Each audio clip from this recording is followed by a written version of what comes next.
Ikuti kami pemuda berjalan menjawab, subscribe, like, and share.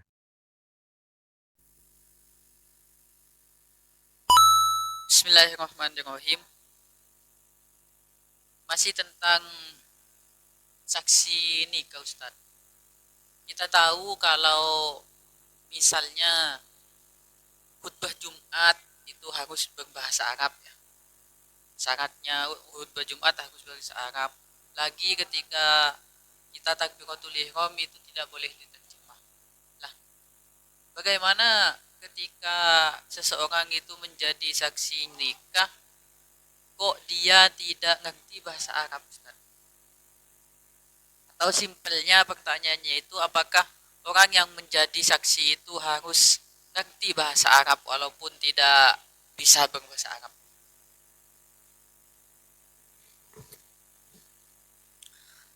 Bismillahirrahmanirrahim. Jadi saksi nikah dia itu tidak harus apa namanya harus pintar bahasa Arab. Tidak. Di dalam kitab Fathul Mu'in diterangkan aturan sigot dalam akad nikah diperbolehkan akad nikah dengan menggunakan bahasa ajam.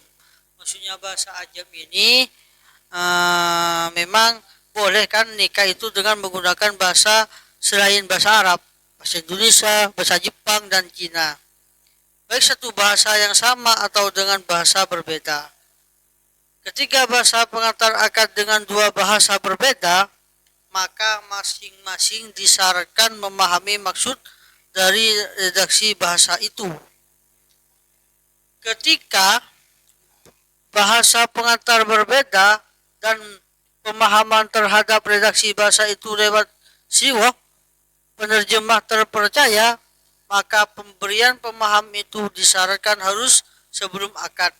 Jadi memang saksi nikah ini kalau memang dia itu tidak ngerti bahasa Arab atau selainnya, maka dia itu harus diajarin dulu, dikasih pemahaman sebelum resepsi pernikahan, dikasih bekal sebelumnya, sebelum akad nikah.